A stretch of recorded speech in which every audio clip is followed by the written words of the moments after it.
걷기라는 게 이미 코어가 약하신 분들은 흔들리는 상태로 걷고 있습니다. 흔들리는 상태로 걷는 상태에서는 코어가 일을 하지 않습니다. 그래서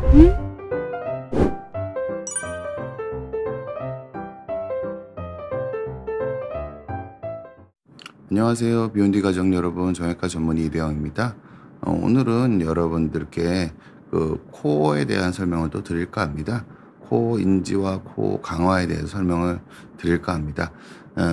여러분들이 강화에 대해서 많이들 생각을 하고 계세요. 코어에 대해서.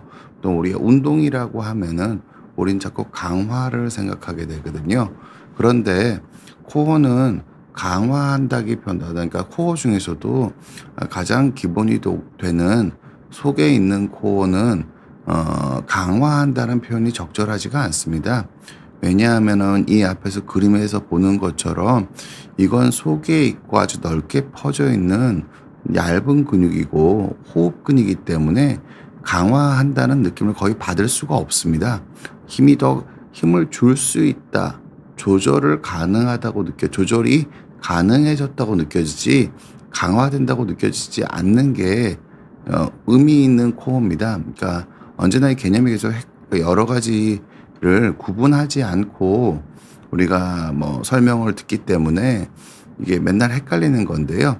그러니까 코어 중에서는 전 여러분들께 그냥 코어라고 생각하실 때 이 앞에 있는 그림처럼 1차 코어, 가장 깊은 데 있는 코어만을 코어라고 생각하시는 게 일반적인 이해에서도 좋을 것 같습니다. 무슨 뜻이냐면 스포츠 선수들이나 운동 능력을 높이기 위해서는 이 속에 있는 코어뿐만 아니라 겉에 있는 코어도 같이 강해져야 되는데요. 실질적으로는 우리가 아프지 않고 건강하게 노년을 맞이하고 일상생활 유지하기 위해서는 이 겉에 있는 코어는 그다지 중요하지가 않습니다. 제가 한 가지 좀 말씀을 드리자면은 현대의학이 이 코어가 얼만큼 활성화되는지에 대해서 여전히 그러니까 충분히 알고 있지 못하다고 생각하고 있습니다. 오늘은 제가 여러분들 질문을 좀 많이 받았으면 하는 생각을 가지고 있습니다. 여러분 운동하시거나 아프거나 불편하시거나 여러 가지 궁금한 점 있으시면은 저한테 질문해 주시면 제가 계속 답변을 하면서 오늘 내용을 한번 진행해 볼까 합니다. 아까 코어에 대해서 말씀을 드렸는데요. 보통은 그러니까 속근육은 강화된다는 느낌을 받을 수가 없습니다. 앞에 보시는 것처럼 이 속에 있는 넓은 근육들인데 환자분들이 이 그림을 보면은 나도 이렇게 힘을 줘서 이걸 강화해야겠다고 생각을 하시는 경우가 많은데요. 실질적으로는 속근육은 내가 의도적으로 힘을 줄 수가 없습니다. 근데 이게 전문적인 트레이닝을 받은 사람들은 속근육만 힘을 주는 게 가능하긴 한데 일반적으로는 그것도 전문적인 트레이닝 받은 사람 중에서 소수만 가능하다고 봐야 될 것 같습니다. 보통 속근육만 따로 힘을 주는 게 일상생활에서는 거의 잘 일어나지가 않거든요. 속근육은 그냥 받쳐주는 역할을 하고 우리가 배를 타고 갈 때 배 방향타 같은 역할을 하는 거지 물을 이렇게 내젓는 노 같은 역할을 하는 게 아니어서 속근육이 어떻게 되어 있는지를 우리가 잘 못 느낍니다. 제가 저번에도 그러니까 보통 우리가 어렸을 때부터 운동한 제 개인적인 생각을 좀 포함해서 말씀드리면은 그러니까 현대의학에서 이걸 왜 잘 왜 모르는 거냐면은요. 우리가 노인이 되면은 우리 근감소증 많이 얘기하잖아요. 근데 근감소증을 얘기할 때 속근육을 측정하지 않습니다. 그냥 겉근육 잘 측정하기 좋은 종아리나 허벅지, 특히 종아리 쪽을 많이 측정하는 걸로 알고 있는데, 그러니까 겉근육의 양을 측정해서 근감소증을 측정하거든요. 근데 실질적으로 겉근육 양이 떨어지면 속근육 양도 떨어지는 건 맞지만 실질적으로 통증을 안 일으킨 데는 특히 허리 쪽에서는 속근육이 훨씬 더 중요하거든요. 근데 우리가 근감소를 측정할 때 속근육 양도 측정했으면 좋겠는데 속근육 양은 측정할 수가 없습니다. 이게 뭐랑 비슷한 거냐면은요. 우리가 자전거를 잘 탈지 못할지를 어떤 근육량의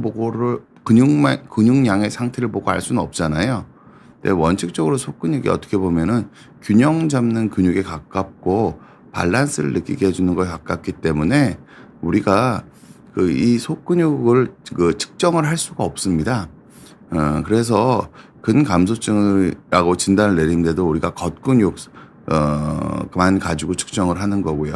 네. 그래서 근감소증이 좀 부각이 몇 해 전부터 좀 더 많이 부각이 되기 시작하면서 오히려 노인분들한테 더 중요한 코어 운동을 하는 게 아니라 오히려 노인분들이 근력 운동을 하는 경우가 조금 더 많아지신 것 같더라고요. 근력 운동이 나쁘다는 게 아니라 일반적으로 노인분들한테는 연세 드신 분들한테는 속근육이 훨씬 더 중요합니다. 그러니까 겉근육은 어떻게 보면 좀 파워를 내고 순간적인 파워를 내고 근력을 내는 데는 상당히 도움이 되지만 안 아프게 유지하고 자세를 잘 잡는 데는 겉근육은 별로 도움이 안 됩니다. 무슨 뜻이냐면 우리가 피트니스를 많이 해서 몸짱이 되신 분들 보면 서 있는 자세가 균형이 잘 안 맞는 경우가 많습니다. 서 있는 자세가 좀 부자연스럽게 서지는 경우도 많이 보죠. 그분들은 겉근육이 극한으로 올라가셨는데 겉근육이 극한으로 올라갔을 때 자세가 편안하지 않은 자세로 쓰게 되는 거를 우리가 가볍게 누구나 쉽게 할 수 있습니다. 그래서 저는 언제나 여러분들에게 말씀드릴 게 그러니까 연세 드신 분들이 겉근육이 안 중요하다는 게 아니라 겉근육보다는 속근육이 훨씬 더 중요하다고 저는 말씀드리고 싶습니다. 그리고 저는 여러 가지 저는 이게 제가 코어에 대해서 말씀을 드리는 게 저는 이게 유행이 아니라 원래 알려져 있던 거를 재발견해서 저는 말씀드린다고 생각을 합니다. 제가 의사로서 성인이 되고 의사로서 진료를 하다 보면서 우리나라 건강에 대한 트렌드가 몸에 좋은 것, 건강에 대한 트렌드가 계속 바뀌는 걸 보고 저는 되게 좀 의아한 생각을 많이 가지고 있습니다. 무슨 뜻이냐면은 인간이 진화한 게 아닌데 인간한테 좋은 운동이 그렇게 쉽게 바뀔 수가 없거든요. 갑자기 저는 제가 어렸을 때는 가벼운 조깅이 제일 좋은 운동이라고 전 배웠었거든요. 그렇게 상식적으로 그러니까 꼭 의사가 아니라 조깅이 가장 좋은 운동이라는 말을 되게 많이 들었습니다. 의대에서도 얘기 좀 들었었고 그냥 일반인으로도 되게 얘기를 많이 들었었거든요. 근데 어느 순간에서부터가 갑자기 걷는 게 너무너무 좋은 운동이 되고 또 어느 순간에부터 갑자기 맨발로 걷는 게 너무너무 좋은 운동이 되고 또 어느 순간에는 네 발로 기는 게 좋은 운동이라고도 막 말하고 그러더라고요. 그런데 곰곰이 잘 생각해 보면은 인간의 몸이 그렇게 진화한 게 아닐 텐데 인간한테 좋은 행동이 그렇게 많이 바뀔 수가 없습니다. 그래서 인간한테 좋은 행동은 인간이란 동물이 한테 제일 좋은 행동은 정해져 있다고 저는 생각을 하고요. 무슨 말씀을 드리는 거냐면은 즉 코어에 대한 제가 인지를 말씀드리잖아요. 코어 강화가 아니라 코어 인지. 그러니까 코어 강화는 어떻게 보면 피트니스고 근력 운동이고 몸짱 되는 거에 좀 더 가까운 거고요. 코어 인지는 참선이고 요가고 명상이고 달리기이고 균형 잡기이고 체조에 가까운 겁니다. 지금 무슨 뜻이냐면은 이 코어에 대한 인지가 오래전부터 있었던 몸을 잘 관리하는 인간한테 좋다고 알려졌던 행동에 훨씬 더 가까운 특징들을 갖고 있다고 생각해 주시면 좋을 것 같습니다. 노을 산책기 님이 질문 주셨네요. 안녕하세요. 58세 여성입니다. 요가나 필라테스를 해도 코어에 자극이 안 느껴질 때가 있습니다. 코어 근육이 부족해서인가요? 아니면은 그저 인지가 부족한지 구별할 수 있을까요? 코어의 근육이 약해. 코어의 근육을 느낄 수 있는 사람은 없습니다. 코어라는 거는 제가 그림에서 보여드렸던 것처럼 몸을 받치는 거고 균형 감각을 만들어주는 거지 코어의 근육량을 느끼는 건 아닙니다. 실질적으로 코어를 잘 컨트롤 하시는 분들도 코어가 세졌다, 속근육의 코어를 얘기하는 겁니다. 1차 코어에 대해서는 근육에 힘이 들어간다고 느끼는 사람은 없고요. 코어의 움직임이 조절이 된다고 느끼는 겁니다. 그래서 이거를 근육이 약하다는 질문 자체가 약간 적절한 질문은 아니시고요. 코어의 요가나 필라테스를 할 때 코어에 자극이 안 느껴지게 하면은 요가나 필라테스가 근본적으로 갖고 있는 운동의 효과를 못 누리시고 있는 거일 가능성이 큽니다. 그렇게 하시면은 껍데기는 요가나 필라테스를 하시는 거지만 속근육은 강화가 안 되는 거라고 보시는 게 맞고요. 보통 그런 인지 같은 경우는, 그러니까 저는 노을 산책팀한테 추천드리는 거는 좋은 트레이너랑 뭐 원데이 레슨을 받으시더라도 한 번 정도는 스스로 내가 코어에 힘이 들어갈 때 어떤 느낌인지를 한번 느껴보실 필요가 있습니다. 그걸 한번 느끼고 나면은, 보통 코어에 힘이 들어간 걸 한번 느끼고 나면 어떻게 되냐면은요, 그냥 몸이 쫙 펴진 상태가 됩니다. 그러니까 코어가 내가 의도적으로 힘을 주긴 힘들지만 한 번 주고 힘을 주고 나면은 힘이 들어간 느낌이 저절로 몸에 남아 있어서 어깨를 뒤로 제치지 않고 가볍게 몸에 힘을 뺀 자세로 균형이 잡아지는 걸 누구나 느낄 수 있습니다.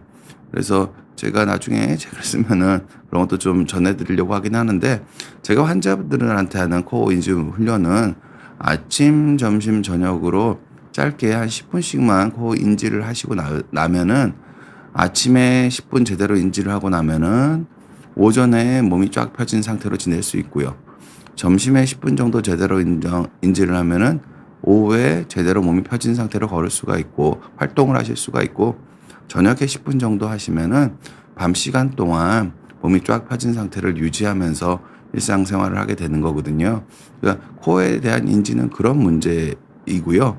보통은 뭐 노을 산책기님께서 제일 아직 58세시고 건강이 많이 나쁘지 않으시다면은 제일 쉽게 느낄 수 있는 거는 줄넘기를 몇 번 해보시면은 배 아래쪽, 내가 체중이 지면에 떨어질 때 배 아래쪽에서 뭔가 받치는 느낌이 나게 줄넘기가 제일 느끼기가 쉽습니다. 이렇게 내 몸을 받쳐주는 느낌이 나거든요. 그러니까 코어가 중요한 이유는 인간이 직립보행하기 때문입니다. 그러니까 직립보행을 하는데, 제가 그림 다시 한번 띄워주실까요? 그러니까 이렇게 생겼기 때문에 무슨 뜻이냐면, 인간은 직립보행을 하는데 척추뼈는 뒤에 있고요. 머리랑 팔은 척추뼈보다 훨씬 더 앞에 붙어 있습니다. 그러면은 이 그림에 있는 저 노란색의 원통처럼 생긴 게 잘 받쳐줘야지 우리가 설 수가 있겠죠. 근데 저 속근육에서 받쳐주는 느낌이 나야 됩니다. 내 머리랑 팔의 무게가 배를 통해서 내려가는 느낌이 나게 설 수 있어야 됩니다. 그리고 실질적으로 코어에 대한 인지가 별로 그렇게 쉽지는 않아서요.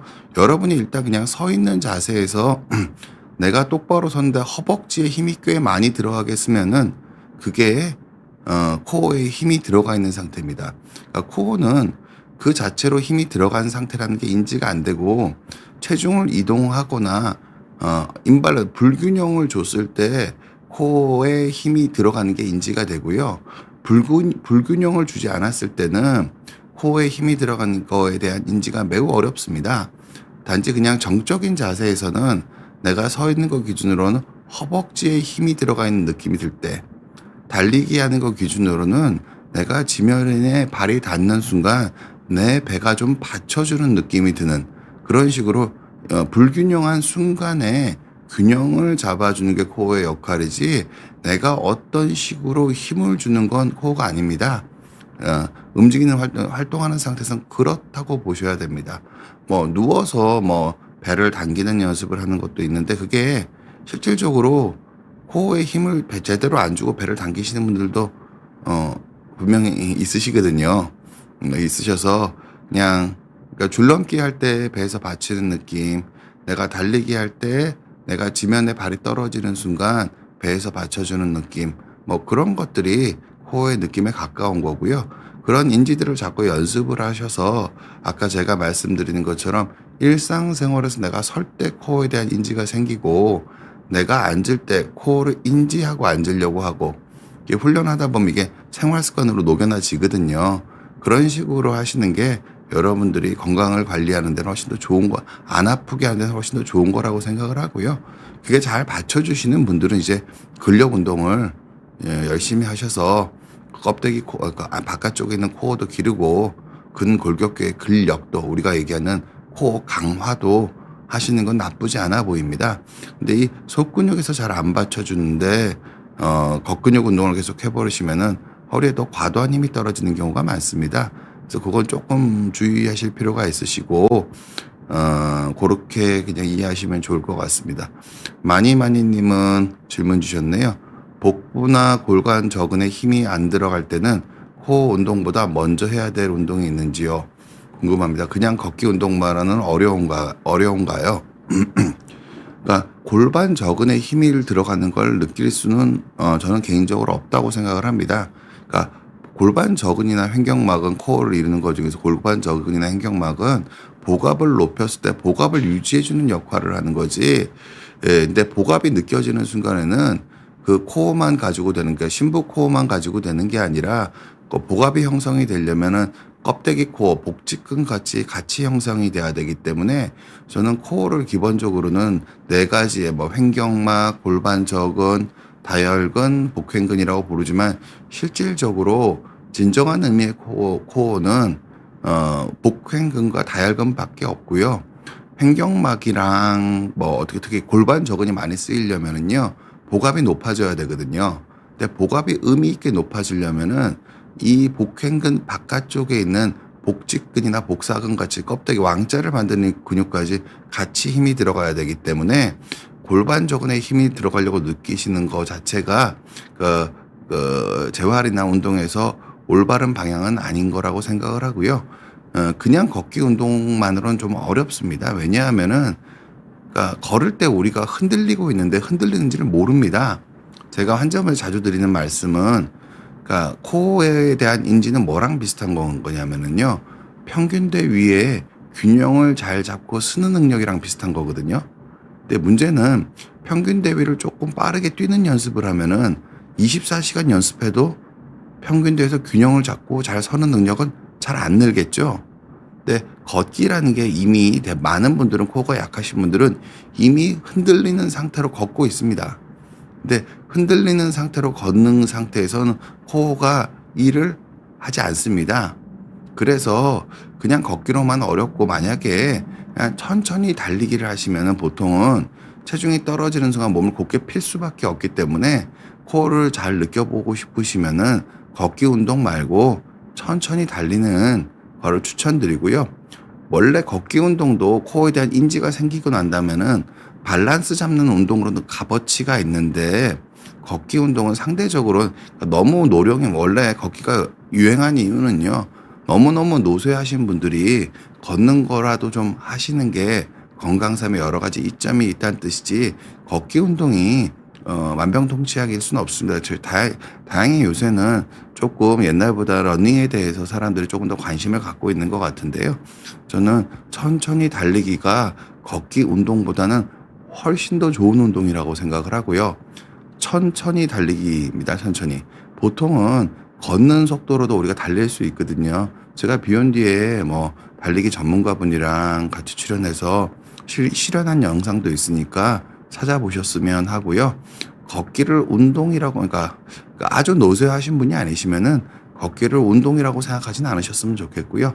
그냥 천천히 걷는 건 산책이고 정서적 감화를 위한 거고 마음을 정리하기 위한 거다 정도로 생각하시는 게 좋을 것 같습니다.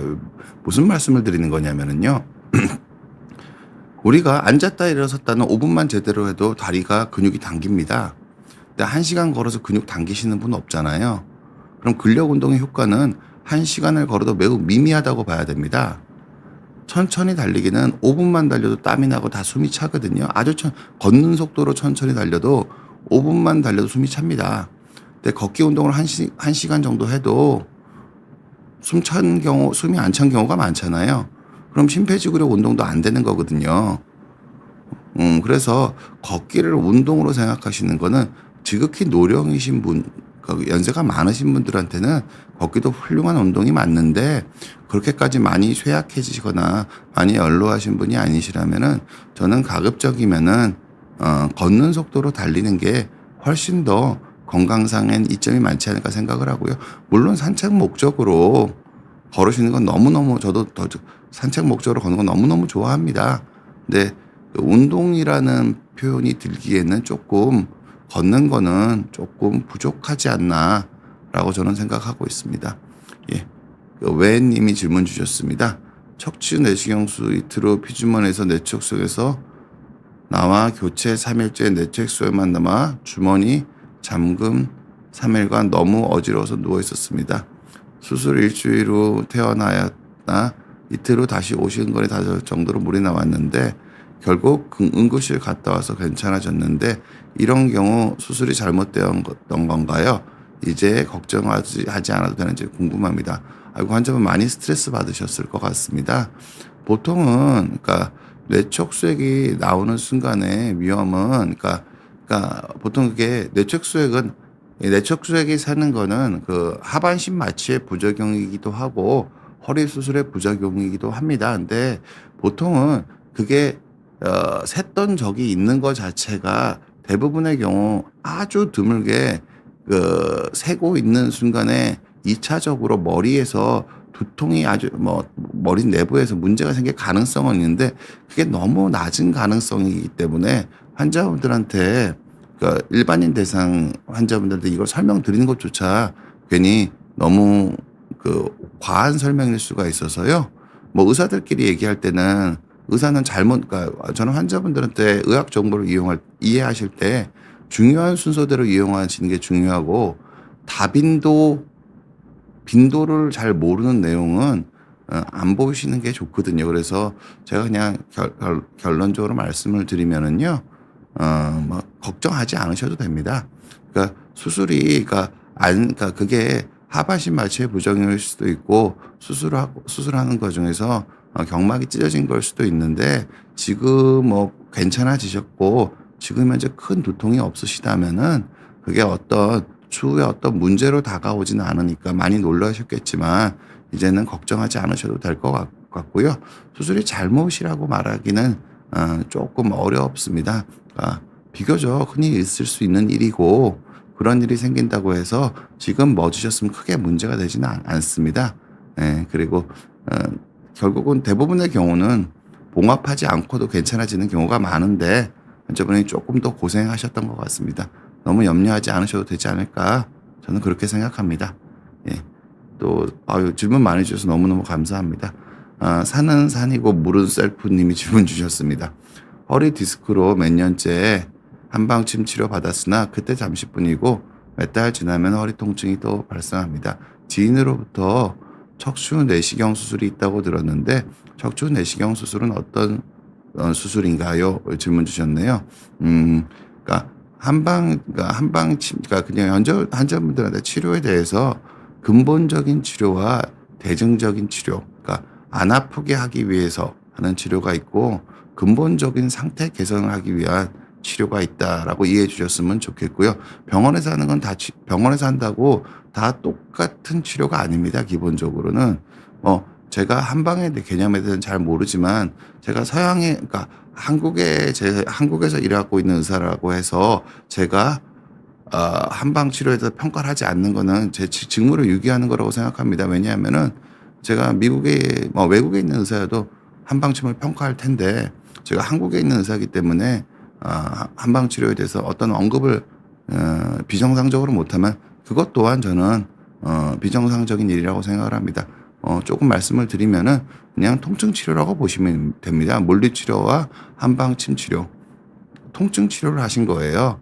근데 통증 치료는 근본적인 치료는 아닙니다. 보통은 허리에서 근본적인 치료는 허리의 근본적인 치료를 이해하시려면은 제가 그림을 먼저 다시 한번 설명을 드리도록 하겠습니다. 피디님 그림 좀 부탁드릴게요. 허리에서 근본적인 치료는 근본적인 치료는 이 세 개의 밸런스가 잘 맞아 돌아가게 하는 게 근본적인 치료입니다. 무슨 뜻이냐면은 환자분들은 아프니까 내가 뼈가 아프고 신경이 눌리고 그러니까 뼈, 인대, 디스크만 괜찮으면 내가 괜찮을 거라고 생각을 하는데요. 허리는 기본적으로는 이 뼈, 인대, 디스크와 앞쪽에 있는 코어라는 능동 시스템, 근력이 들어가는 능동 시스템이 있고 균형 감각이라는 신경 조절 시스템 이 세 개로 구성되어 있다고 보셔야 됩니다. 많은 경우 대부분의 병원에서 하는 치료들이 이 수동 시스템에 생긴 문제를 고치는 데 집중이 되어 있습니다. 네, 제가 여러분들한테 코어를 계속 지속적으로 말씀드리는 게 결국은 능동 시스템과 신경 조절 시스템이 제 역할을 안 해주면은 허리가 안 아플 수가 없습니다. 무슨 뜻이냐면은 그러니까 배에 힘을 빼고 10 대도 배에 힘을 빼고 한 10 킬로짜리만 들어도 허리가 많이 아플 수 있잖아요. 정상적이잖아요. 근데 우리는 왜 배에 힘을 주고 물건을 들면은 허리가 다칠 위험이 줄어드는 걸까요? 사람 몸이 이렇게 생겼기 때문입니다. 능동 시스템이 작용을 해 줘야 되는 거고요. 그 몸에 힘이 연세가 드시고 그러면은 그러니까 코어가 떨어지기 시작하시면은 코어 근력이 코어가 떨어지기 시작하시면은 원래 저 코어 여러 가지 원인이 제일 대표적인 거는 저 근육의 길이에 대한 센서가 근육 안에 있기 때문에 그 센서가 망가져서 균형 감각이 같이 떨어지는 겁니다. 그래서 허리가 안 아파지시려면 통증 치료도 꼭 수술이 아니라 통증 치료도 하시지만 능동 시스템 그러니까 속근육의 코어의 인지를 높이려는 노력이랑 균형 감각을 기르기 위한 노력을 같이 해 주셔야지 한 가지 수동 시스템에만 통증 치료를 계속 해 가지고 근본적인 호전을 좀 기대하기는 좀 어렵다고 이해해 주셨으면 좋겠고요. 환자분께서 몇 년째 물리치료 한방침을 받으셨으면은 뭐 아마도 협착이 있으실 가능성이 크고 그 아픈 기간 동안 몸이 많이 노쇠해지셨을 가능성이 큽니다. 노쇠해진다는 게 무슨 뜻이냐면은 코어에 대한 인지가 결정적으로 망가져 계실 가능성이 크고 이 코어를 결국 길러줘야지 허리뼈가 좀 상해 있더라도 디스크가 좀 상해 있더라도 내가 안 아프게 균형을 잘 잡고 일상생활을 하실 수 있을 텐데 꼭 MRI 검사를 한번 꼭 해 보시고요. 꼭 해 보셔서 내가 언젠가는 뭐 본인 선생님한테 단도직입적으로 이렇게 물어보십니다. 진료 보시는 선생님한테 "제가 이 협착을 가지고 평생 동안 칼 안 대고 지낼 수 있을 것 같은지."를 물어보시면 됩니다. 그러니까 이게 되게 큰 차이예요. 이 치료하면 안 아플 수 있어"랑 "내가 평생 동안 이 구조를 가지고 내가 걸어 다닐 수 있겠냐?"는 완전히 다른 질문입니다. 이걸 가지고 안 아플 수 있겠냐 그러면 통증 치료만 하는 거예요. 통증 치료에 대한 대답만 하게 됩니다. 그런데 내가 이걸 가지고 평생 칼 안 대고 혹은 평생 내가 제대로 걸어 다닐 수 있겠냐 물어보시면은 통증 치료에 대한 질문이 아닙니다, 이건. 그래서 너무 통증 치료에 몰두하시는 거는 그러니까 의료가 많이 상업화되어 있고 여러분들이 뭐 통증을 줄이기 위해서 아주 많은 비용들을 지불하시는 걸 기꺼이 하시고 싶은 마음이 저도 그렇습니다. 저도 안 아파지고 싶습니다. 아픈 게. 근데 그것만 보시는 거는 숲을 보지 않고 나무만 보시는 결과가 있기 때문에 어찌 됐든 제가 조금 더 말씀을 드리면은 MRI 꼭 찍어 보시고요. MRI 찍어 봐서 언젠가는 내가 이 허리 때문에 보행이 점점 더 나빠질 게 확실시 되는 상황이라면은 그다음에는 이 수술적 치료를 한번쯤은 고려해 보실 필요가 있습니다. 그렇게 말씀드리고 싶고요. 척추 내시경 수술이라는 게 그러니까 보통은 원래는 척추 내시경은 수단입니다. 근데 이 수단 자체가 좀 혁명적이어서 조금 이 척추 내시경이라는 말을 쓰는데요. 원래 관절 파트도 그렇습니다. 처음에 옛날엔 관절경이라는 말을 썼는데 요새는 무릎 치료라고 그러면 당연히 내시경으로 하는 거라고 생각을 하고 어깨 치료라고 하면 당연히 어깨 치료도 내시경으로 하는 게 절대적인 비중이라고 생각을 하거든요. 그래서 내시경 수술은 수단이고요. 정확히는 뭘 하는지가 중요한 겁니다. 원래는 척추 내시경 수술이 장점이 몇 가지가 있습니다. 보통은 훨씬 통증이 덜하고 조직 손상이 적은데요. 근데 그게 꼭 모든 내시경을 한다고 무조건 다 적지는 않습니다. 그러니까 내시경을 하면 째는 건 적은데요. 그러니까 선생님들의 숙련도에 따라서 다들 노력을 하지만 뼈를 매우 조금 건드리고 하시는 선생님도 있고 내시경으로 하긴 하는데 뼈도 많이 건드리고 열어서 하는 것보다 수술 시간이 훨씬 더 긴 선생님들도 실은 많은 게 사실입니다. 그래서 척추 내시경 수술이라고 꼭 다 좋은 건 아니니까 그렇게 생각하실 필요는 없으시고요. 보통은 척추 내시경 수술을 그냥 여러 가지 제가 비욘드 채널에서 설명했던 거 많으니까 참고로 제가 한 가지만 말씀을 드리면은 척추 내시경 수술의 근본적인 장점은 적게 째는데 제 개인적인 생각을 그냥 말씀드릴게요. 그러니까 내부 구조를 적게 손상시킬 수가 있다는 장점을 가지고 있습니다. 그래서 굳이 유압이 그러니까 나사못을 박는 치료의 가능성을 많이 줄일 수 있다는 게 척추 내시경 치료의 저는 가장 큰 장점이라고 생각을 합니다. 왜냐하면은 뭐 그렇게 생각을 하고 척추 내시경 수술은 치료의 범위를 많이 줄일 수 있다. 많이 줄일 수 있는 치료여서 분명히 장점이 뚜렷한 치료고요. 아직도 되게 초기 단계고요. 원래는 척추 내시경 수술이 아니라 감압술을 하는 거 대부분 감압술이고요. 내시경으로 하는 감압술이 능숙하신 분한테 치료를 받게 되면은 여러분들이 일반적으로 두려워하는 허리 치료를 미루다가 몸이 더 늙어버리는 사태를 좀 막을 좀 줄일 수 있지 않을까. 저는 그렇게 생각을 합니다. 근데 이 부분에 대해서는 여기 척추 수술하시는 분들 중에서도 여러분들은 수술을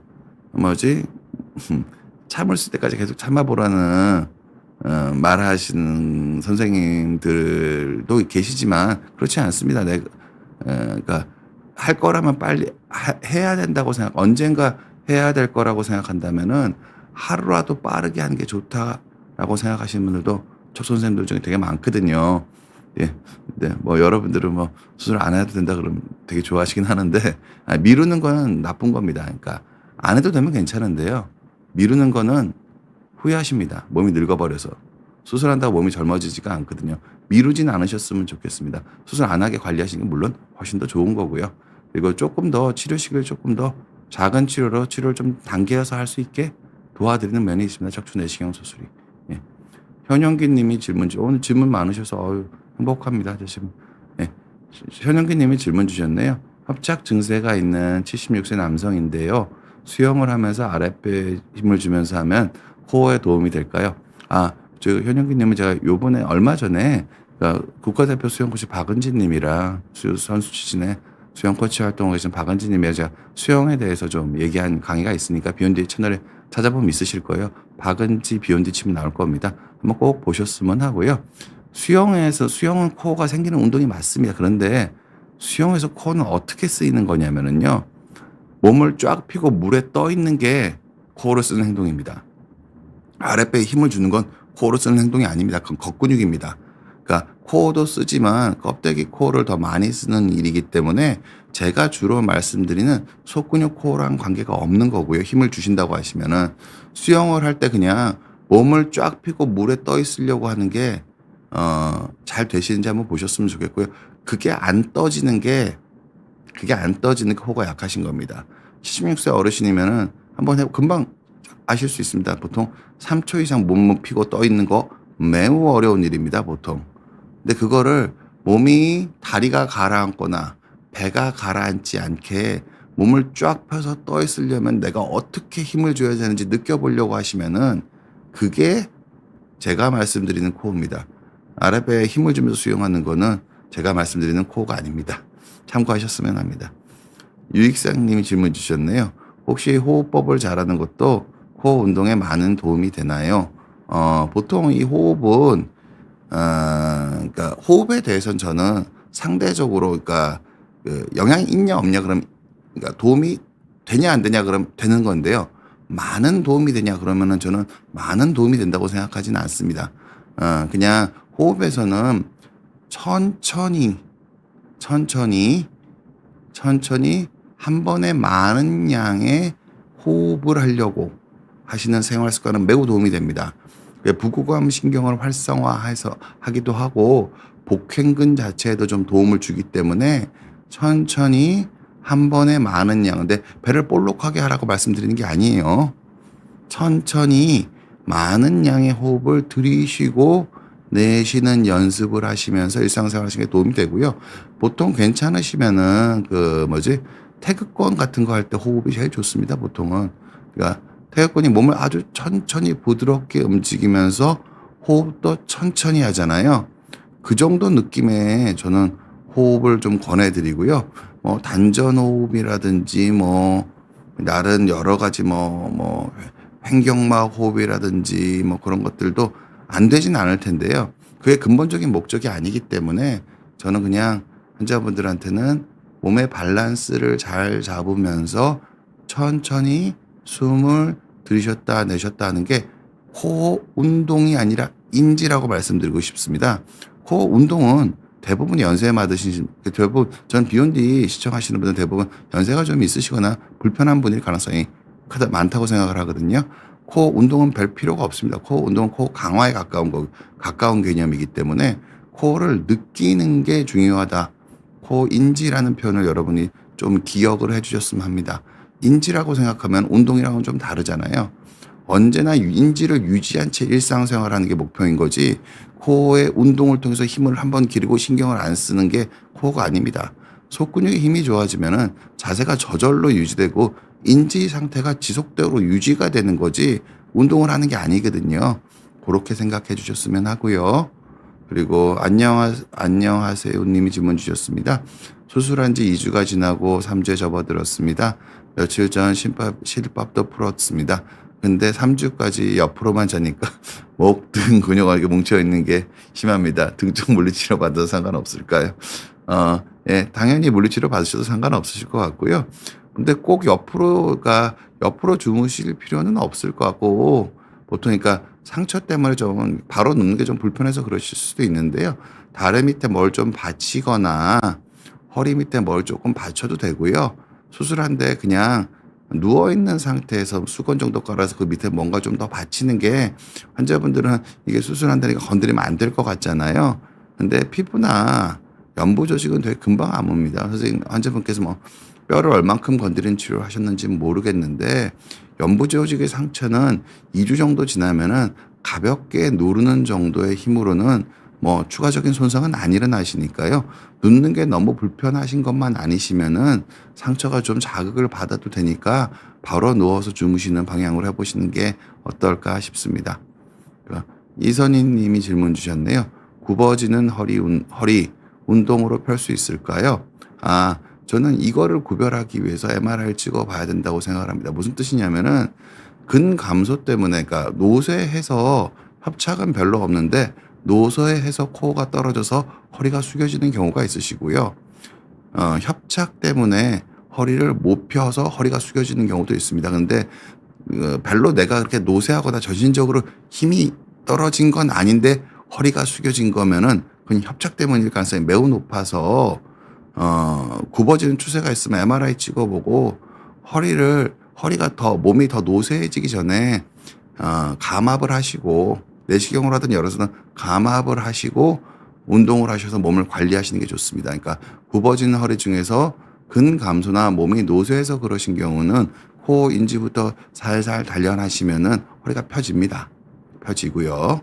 근데 펴지고 근데 그게 아니라 협착 때문에 허리를 못 펴시는 경우면 운동으로 허리를 펴려고 그러는 거는 폭포수를 거꾸로 올라가겠다는 얘기랑 똑같기 때문에 협착 때문에 일시적으로 아파서 안 펴지는 거면 뭐 주사 치료하고 좀 쉬고 나서 하시면 될 텐데 그게 아니라 협착이 좀 심해지시면 추세적으로 허리를 필 수가 없습니다. 신경이 눌리는데 그게 어떻게 펴지겠어요. 그래서 그런 분들은 감압술 위주로 치료하는 거를 고민해 보시는 게 맞다라고 저희 이렇게 안내 드릴게요. 권승준 님이 질문 주셨습니다. 코어 강화가 무릎 통증에 도움이 된다고 들었는데요. 어떤 영향인지 궁금합니다. 강화가 아니라 인지가 도움이 된다고 저는 생각을 하고요. 왜 그런 거냐면은요. 그러니까 중심이 적게 흔들려야지 지면을 디딜 때 체중이 적게 떨어질 거 아니에요. 제가 코어 인지 훈련을 시켜드리면 코어 인지 훈련에서 코어 인지가 제대로 되면 어떻게 되냐면은요.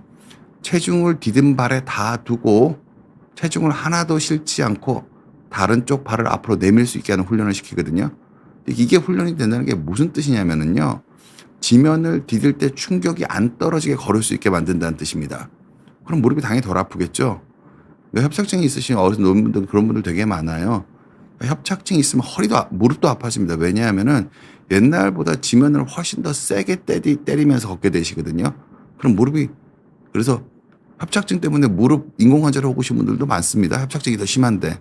왜냐하면 협착증 때 허리는 별로 안 아프고 저절로 숙여지기만 했고 서서히 숙여지니까 아프다는 느낌은 별로 없는데 내 몸이 균형을 못 잡으니까 지면을 자꾸 세게 꽝꽝 때리니까 무릎이 아프거든요. 그럼 내가 무릎이 아파서 못 걷는다고 착각을 하세요. 근데 이렇게 허리가 안 좋은데 무릎을 먼저 수술하면 무슨 문제가 있냐면은 무릎 수술은 몸에 부담이 좀 큽니다. 일반적으로는 뭐 아주 그러니까 협착증 부분 수술보다 치료 감압술보다 훨씬 크거든요. 근데 그걸 하고 나면은 무릎은 좀 덜 아픈지도 모르겠는데 몸에 힘이 왕창 빠져서 더 못 걷는 경우가 많으세요. 그래서 코어 강화가 무릎 통증에 당연히 도움이 되는 게 맞고요. 당연히 도움이 되는 게 맞습니다. 실제로 뭐 이런 연관성이 있으니까 뭐 한번 생각해 보셔도 괜찮을 것 같고요. 실버템 님이 질문 주셨네요. 허리 디스크 터져서 현미경 수술한 지 1년 반쯤 지났습니다. 걷기 운동 외에 어떤 운동이 좋을까요? 하루에 8시간, 9시간씩 운전하는 버스 운전이라도 괜찮을까요? 보통은 그러니까 어떤 동작을 하느냐가 중요한 게 아니고요. 어떤 자세로 하는지 어떻게 하느냐가 더 중요하고요. 수술하셨다는 이유만으로 뭐 운전을 못 하실 이유는 전 전혀 없다고 생각을 하고요. 현미경 수술도 마찬가지로 현미경 수술도 뼈를 안 건드리고 잘 수술을 한 거면은 현미경 수술이 전혀 나쁘지 않고요. 그리고 뭐 1년 반 걷기는 뭐 운동이라고 보기는 조금 어려운 게 맞고요. 제가 뭐 추천드리면은 걷기 운동에 제가 추천드리면은 그러니까 1년 반쯤 지나셨으면 빠르게 달리기 해 보세요. 그러니까 천천히 달리기. 걷는 속도로 달리기를 한 달 정도만 해 보시면은 버스 운전하실 수 있다는 생각이 드실 가능성이 큽니다. 그래서 내가 그렇게 해 보셨으면 걷는 속도로 천천히 달리기를 좀 해 보셨으면 하고요. 하루 8시간 9시간 이제 버스 운전하는 일은 대부분 당연히 괜찮습니다. 근데 조금 환자분이 자신이 없으시니까 한 달 정도만이라도 걷는 속도로 달리기 운동해 보시고 그다음에 버스 운전 시작해 보셔도 괜찮지 않을까. 대부분은 전 그렇게 생각하고 있습니다. 아카시아 님이 질문 주셨네요.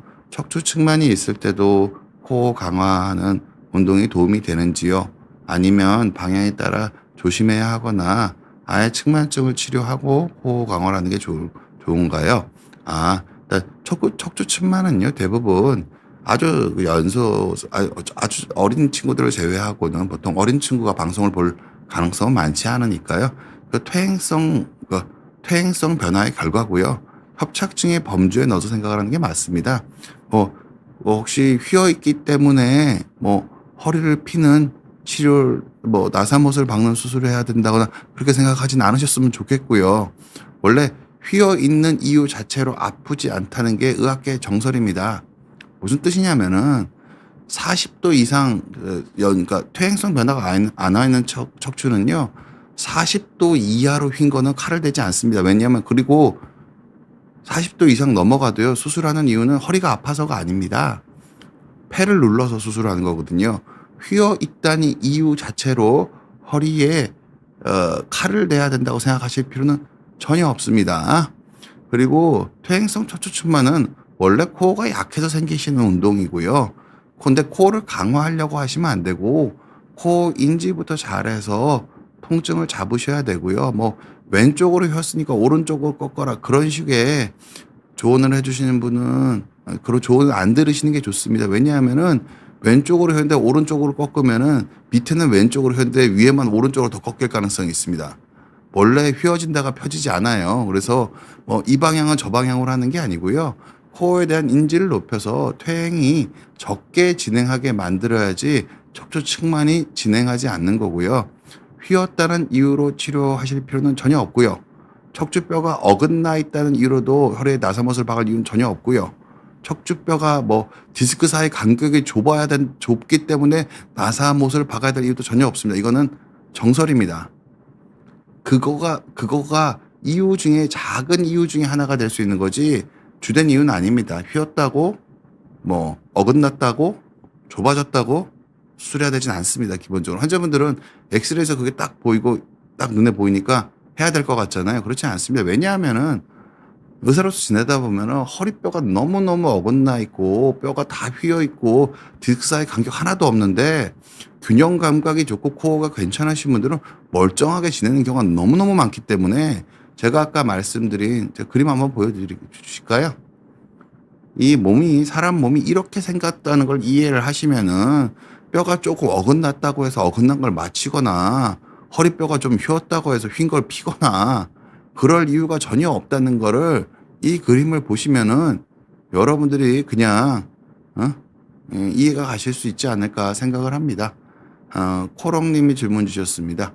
크런치 레그 레이즈가 허리 디스크에 안 좋다고 들었습니다. 디스크에 부담을 주지 않고 복부 근육을 기를 수 있는 운동은 뭐가 있을까요? 이게 결국 뭐냐면은 그러니까 속근육에 힘을 잘 못 준 상태에서 다리에 강한 부하를 가하면은 허리에 힘이 전달될 거란 얘기를 하는 겁니다. 기본적으로는. 그러니까 어떻게 하느냐의 문제지 코에 대한 인지가 충분한 상태에서 레그 레이즈 해도 괜찮습니다. 그러니까 이게 우선순위가 좀 고런 우선순위로 생각해 주셨으면 좋겠고요. 제가 제일 좋은 거는 아까 말씀드렸지만 좀 젊으신 분이시라면은 걷는 속도로 달리기 하시는 거 강하게 추천드리고요. 좀 연세가 있으신 분이시면은 저는 태극권 같이 부드럽고 천천히 움직이는 동작으로 통증을 일단 다 잡으신 다음에 그다음에 조금 더 근력 좀 관리하는 쪽으로 운동하고 관리해 보셨으면 합니다. 네. 인향말리님께서 질문 주셨네요. 척추 전방 전이증 진단받았습니다. 증상 완화에 도움이 되는 운동 추천드립니다. 그래서 그러니까 척추 전방 전이증은 그러니까 그걸 병이라고 불러야 되는지도 그러니까 왜냐하면은 전방 전이가 있는 사람은 너무너무 많은데 전방 전이가 있다고 다 아픈 게 아니에요. 그래서 전방 전이증이라는 말씀에 대해서 이거를 뭐 제 위치로 갖다 맞춰야 된다거나 뭐 그런 식으로 생각하실 이유는 전혀 없고요. 증상에 따라서 관리를 하시는 건데 증상 완화에 제일 중요한 거는요. 제가 또 그림 보여드리겠습니다. 그림 좀 부탁드릴게요. 그러니까 속근육, 복횡근의 인지를 향상시키게 되면은 균형 감각과 내 몸통을 받치는 능력이 좋아져서 똑같은 동작을 하더라도 허리에 떨어지는 힘이 줄어듭니다. 이거를 제외하고 어떤 운동이나 뭘 해서 허리를 안 아프게 할 수 있는 방법은 없습니다. 힘을 적게 받아야 덜 망가집니다. 그럼 힘을 적게 받게 하는 거는 안 움직이는 게 아니고요. 속근육에 대한 인지가 좋아져서 몸을 잘 컨트롤할 수 있을 때 증상 완화가 되는 거지 뭔가 내가 극복하고 힘을 길러서 안 아파지는 게 아니라는 점을 꼭 명심하셨으면 합니다. 아이고 오늘 뭐 여러분께서 너무 질문 많이 주셔서 너무너무 좀 너무너무 감사합니다. 이렇게 질문 많이 주셔서 너무너무 감사하고요. 여러분들 제가 그러니까 여러분들이 뭐 기존에 알고 있는 인식에서 이런 식으로 허리 문제를 이해하시는 게 중요합니다. 제가 계속 보여드리는 이 같은 그림, 이 그림을 좀 여러분들이 좀 많이 보셨으면 합니다. 척추뼈만 들여다보고 있으면 답이 안 나옵니다.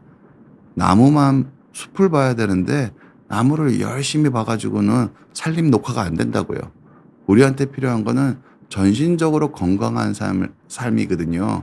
그럼 전체적인 그림을 봐야 되는데 뼈 있는 거랑 디스크만 열심히 들여다보시고 그러면은 그게 간절히 원하지만 정답과 좀 멀어지실 수가 있거든요. 그래서 전체적으로 요 그림 꼭 잘 기억해 주셨으면 좋겠고 뼈, 인대, 디스크는 일부고 앞쪽에 있는 코어, 능동 시스템, 복횡근, 다혈근이 잘 앞쪽에 있는 건 복횡근이고 뒤쪽에 있는 아무튼 복횡근이 잘 기능을 해줘야 되고 결국 균형 감각이 좋아져야지 내가 안 아프게 잘 걸을 수 있다. 그래서 속근육에 대한 인지랑 균형 감각 운동을 꾸준히 하시는 게 허리 아프신 분들한테는 재활의 올바른 방법입니다. 뭔가를 강화하시려고 하면 허리 압력이 높아집니다. 그럼 허리는 더 빨리 망가지겠죠. 뭔가 강화하겠다는 생각은 안 하시는 게 여러분 건강관리에 좀 더 좋지 않을까. 오늘 말씀 이렇게 드렸습니다. 제가 좀 이해하시기 편하게 설명드렸는지 모르겠습니다. 날씨가 많이 덥습니다. 연세 드신 분 특히 건강 관리에 좀 더 신경 많이 쓰셨으면 합니다. 행복한 주말 보내셨으면 합니다. 감사합니다.